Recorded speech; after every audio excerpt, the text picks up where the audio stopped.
நினைக்கிறேன். அவரை பற்றி அவர் சொல்லுவார். எனக்கு அவ்வளோ சொல்ல தெரியல.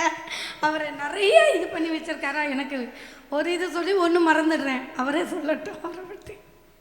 நமஸ்காரம். ஸோ என் பேர் சுரேஷ். ஃபஸ்ட்டு என்னை பற்றி நிறைய விஷயம் சொன்னாங்க. முக்கியமான விஷயம் சொல்ல, எங்கள் அப்பா பழைய பிளேபேக் சிங்கர் தாராபுரம் சுந்தரராஜன், அவருடைய சன் நான். ஓகேவா? ஸோ நான் ஃபிலிம் இன்ஸ்டியூட்டில் சவுண்ட் இன்ஜினியரிங் பண்ணேன். So 35 years experience. I done more than 827 படம் பண்ணியிருக்கேன் சவுண்ட் இன்ஜினியராக. I am the only doctorate. America எனக்கு லாஸ்ட் இயர் டாக்டர் பட்டம் கொடுத்தாங்க. இந்தியாவில் நான் ஒருத்தர் தான் doctorate in audiography. So music தெரப்பியில் I done a big research. நிறைய ட்ரீட்மெண்ட் மியூசிக்லேயே. ஆல்டர்னேட்டிவ் மெடிசன்னா எனக்கு மியூசிக் தான். ஸோ அதில் 34,484 ராகங்கள் வச்சு ஐ டன் ஏ ரிசர்ச். நிறைய விஷயங்கள் இப்போ பண்ண ஆரம்பிச்சிருக்கேன். ஸோ உங்களுக்கு நம்பர் தரேன், அதுக்கப்புறம் டீட்டெயில்ஸ் உங்களுக்கே தெரியும், நான் அப்புறம் தரேன் உங்களுக்கு. ரொம்ப யூஸ்ஃபுல்லான ஒரு விஷயங்கள். கர்மாலேருந்து எல்லாமே we can. I done a research in DNA astro science also. So இவங்க எனக்கு நல்ல ஃப்ரெண்டு. பார்த்தேன், இந்த ரொம்ப நாள் ஃபேஸ்புக்கில் பார்த்துட்டு இருக்கேன். ஆனால் லாஸ்ட் ஒரு 15 days முன்னாடி தான் இவங்கள்ட்ட பேச ஆரம்பித்தேன். பரவாயில்ல, ஒரு நல்ல விஷயம் போயின்னு இருக்கேன் அப்படின்ட்டு. சரி, இன்றைக்கி ஃபங்க்ஷன் வாங்க பார்க்கலான்னா, சரி நான் வரேன், கண்டிப்பாக எல்லோரையும் பார்க்கணும். Sir, I am the only doctorate in India. எனக்கு மியூசிக் மட்டும் இல்லை, ஆடியோகிராஃபியில் நிறைய ஃபீல்டு இருக்குது. ஆடியோகிராஃபியில் இப்போ பார்த்தீங்கன்னா சாங் ரெக்கார்டிங்கில் மட்டும் ஒரு இன்ஜினியர்ஸ் இருப்பாங்க. டப்பிங்கில் ஒரு இன்ஜினியர்ஸ் இருப்பாங்க. சவுண்ட் எஃபெக்ட்ஸில் ஒரு இன்ஜினியர்ஸ் இருப்பாங்க. நான் அப்படி இல்லை, நான் எல்லாமே ஒர்க் பண்ணியிருக்கேன். விஜய் ஃபர்ஸ்ட் ஃபிலிமே I am the sound engineer. நாளை தீர்ப்புலேருந்து இப்போ பீஸ்ட்டு, வடிவேலோட எல்லா ஃபிலிமும் I am the sound engineer. இப்போ சந்திரமுகி 2 எல்லாமே நான் பண்ணது தான். மாமன் எல்லாமே, எல்லா மியூசிக். நான் இளையராஜா ரெக்கமெண்டில் தான் ஃபிலிம் இன்ஸ்டியூட் படித்தேன். எங்கள் அப்பா கிட்ட தான். அப்போல்லாம் சொல்லத்தான் நினைக்கிறேன், அந்த ட்ராமாஸ்லாம் அப்போ பாலச்சந்தர் அப்பா மியூசிக் பண்ணும்போது இளையராஜா அவங்க தான் ஃபுல்லாக அப்பா கூட ஆர்கஸ்ட்ரேஷன்ஸ்லாம். கவிஞர் வாலி, அப்பா நாகேஷ்லாம் ஒன்றா இருந்து ஒன்றாவே வந்தவங்க. அப்பா நாகேஷ்லாம் ஒன்றாவே பிறந்து வளர்ந்தவங்க. கவிஞர் வாலி, அப்பா நாகேஷ்லாம் க்ளப் ஹவுஸ்னு டி நகரில் சிவா விஷ்ணு கோயில் எதிர்க்க இருந்தது. அங்கே இருக்கும்போது வாலி கூட ஃப்ரீயாக அப்பா டியூன் பண்ண பாட்டு எழுதும்போது தான் அப்பா தான் எம்ஜிஆர் கிட்ட வாலியை இன்ட்ரடியூஸ் பண்ணது. இந்த ஒரு கவிஞர் இருக்கார் ரங்கராஜன், நல்ல சாங் எழுதார். அதுலேருந்து தான் எம்ஜிஆருக்கு வாலி லிரிக் ரைட்டராக வர ஆரம்பிச்சிது. ஸோ அப்பா அம்மா 2 பேருமே சங்கீத பூஷணம் ஃப்ரம் அண்ணாமலை யூனிவர்சிட்டி. ஃபுல்லாக மியூசிக் ஃபேமிலி தான். ஸோ ரொம்ப சந்தோஷம், இவ்வளோ பேரை பார்க்குறது ரொம்ப சந்தோஷம் சார். எனக்கும் ரொம்ப சந்தோஷம்.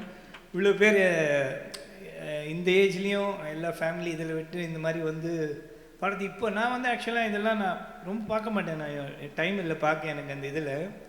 ஸோ லாஸ்ட் இவங்களுக்கு ரொம்ப வந்துன்னே இருக்கும் ஃபேஸ்புக்கில். அப்போ தான் சரி பேசலாம் அப்படின்ட்டு இவங்கள்ட்ட பேச ஆரம்பிக்கும் தான் கரெக்டாக அந்த ஃபங்க்ஷன் அப்படின்னாங்களா. சரி, எல்லோரையும் மீட் பண்ணலாம் அப்படின்னு ஒரு சந்தோஷத்தோடு. இன்றைக்கி ஆக்சுவலாக ரெக்கார்டிங் இருந்தது. இன்றைக்கி ஒரு மிக்சிங், ஒரு ஃபிலிம் நாளைக்கு மாற்றி வச்சுக்கிட்டாங்க. சரி, வரலாம் கண்டிப்பாக, நிச்சயமாக. ரொம்ப சந்தோஷம். எல்லாம் பாடுங்க, அதுக்கப்புறம் மத்தியானம் நான் ஒரு பாட்டு பாடுறேன். Thank you sir. ஒரு நிமிஷம் சார். தான் எனக்கு அதை பார்த்துட்டு, என்னோடய ஷோ இதை பார்த்துட்டு, அதுக்கப்புறம் அவராக எனக்கு ஒரு நேம் செலக்ட் பண்ணி கொடுத்தார். நற்பவின்னு ஒரு நேம் உங்களுக்கு சொன்னேன். நீங்களாமே டெய்லியுமே கார்த்தால் நான் எழுந்துக்கிறச்ச தூங்கும்போது எந்த ப்ரேயருமே நான் இப்போ ஸ்லோகம் சொல்கிறது அது எல்லாமே நான் என்றைக்குமே விட்டுட்டேன். நான் சித்தர்களோட நிறையா எனக்கு ஈடுபாடு உண்டு. I am A bachelor. But நான் ஒரு அடாப்டட் ஒரு கேர்ள் 2013 எனக்கு ஃபேஸ்புக்கில் ஒரு பொண்ணு ஃப்ரெண்டானா. சின்ன பொண்ணு, 17 வயசு, யாரும் அப்பா அம்மா யாரும் இல்லை. ஸோ என் கூட வந்துருன்னு சொல்லி இன்னி வரைக்கும் நான் தான் பார்த்துக்கிறேன் 12 வருஷமாக. ஸோ ஃபுல்லாக நான் சித்தர்களோட இது. அவன் என் அம்மான்னு தான் கூப்பிடுவான் அந்த பொண்ணு என்ன. ஸோ சித்தர்களோட ரொம்ப தொடர்பு எனக்கு. நற்பவின்ற வார்த்தை நீங்கள் எல்லாமே, நற்பவிங்கிறது தான் ஆல் இஸ் வெல். விஜய் நண்பனில் சொல்லுவார் இல்லையா, ஆல் இஸ் வெல். நற்பவின்னா ஆல் இஸ் வெல், எல்லாம் நலமேன்னு அர்த்தம். எதுவுமே ஒருத்தர் பார்க்குறச்சா நற்பவி அப்படின்னு சொல்லிட்டாலே போதும். நம்ம ப்ரேயர் ஸ்லோகம் அது இதெல்லாம் எதுவுமே சொல்ல தேவையில்லை. ஜஸ்ட் நற்பவி அப்படின்னாலே. இவங்க ஏதோ ஒரு நேம் நான் சொன்னேன். உங்கள் ட்ரூப்பில் சிந்து பைரவி அப்படி ஒரு சின்ன ஒரு ராகத்தோட பேராக இருக்குது. அந்த மாதிரி எக்கச்சக்கமாக இருக்குது. டிஃப்ரெண்ட்டாக ஏதாவது ஒரு விஷயம் பிளான் பண்ணி வைங்க அப்படின்னு ஒரு விஷயம் சொல்லும்போது நற்பவின்னு கூட வச்சுக்கோங்க. நீ என் பேரே அப்படி வச்சுக்கிட்டுமான்னு கேட்டாங்க. தாராளமாக வச்சுக்கோங்க உங்கள் பேர். நற்பவிங்கிறது ரொம்ப பவர்ஃபுல்லான ஒரு வார்த்தை. அது நீங்கள் எல்லாமே இனிமேல் அது சேன் பண்ணுறச்சே நற்பவி ஸ்லோகம் இல்லையா, சாமி கும்பிட்றச்சே நற்பவின்னு சொல்லுங்கள். பயங்கர பவர்ஃபுல். நான் நான் ஃபீல் பண்ணியிருக்கேன். அது நற்பவிங்கிறது அவ்வளோ பவர்ஃபுல்லான ஒரு வார்த்தை. ஆல் இஸ் வெல், எல்லாம் நலமே. அதோட உலகத்தில் வேறு என்ன வேணும்? எல்லாம் நலமேனா அதில் எல்லாமே அடங்கி போச்சு. ஹெல்த்து, வெல்த்து எல்லாமே அதில் அடங்கி போச்சு. அதுவும் மியூசிக் பாருங்கள், இப்போ எல்லாம் எவ்வளோ நமக்கு பல கர்மா கஷ்டங்கள் எல்லாம் இருக்குது. ஆனால் வந்து இங்கே இந்த ஒரு ஹாஃப் டே நம்ம ஸ்பெண்ட் பண்ணுறச்ச எல்லாம் மறந்து நமக்கு தெரிஞ்ச ஒரு விஷயத்தில். ஆனால் என்ன ஒரு ஹாப்பினா எல்லாம் தாளத்தோடு பாடுறீங்க. ஸ்ருதியை விட்டுருங்க, ஸ்ருதி நல்லா ப்ராக்டிஸ் பண்ணால் மட்டுமே வரும். எல்லாருக்கும் அந்த ஸ்ருதிங்கிறது வந்து அவ்வளோ ஈஸியெல்லாம் வராது.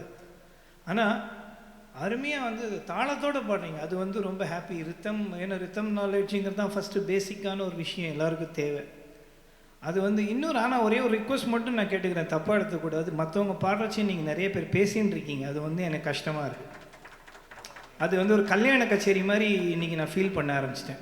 கல்யாணத்தில் தான் எப்படா சாப்பாடு போடுவோம் அது வரைக்கும் உட்காந்துருக்கோங்க. அந்த மாதிரி இல்லாமல் ஒருத்தர் பாடுறச்சே வந்து நம்ம எல்லோரும் கிளாப் பண்ணும்போது தான் அந்த என்கரேஜ்மெண்ட் வரும், அந்த கான்சன்ட்ரேஷன் வரும். ஏன்னா அவங்க தப்பாக பாடுறாங்க ரைட்டாக பாடுறாங்களே, தைரியமாக வந்து ஸ்டேஜில் நிற்கிறதே பெரிய ஒரு விஷயம்.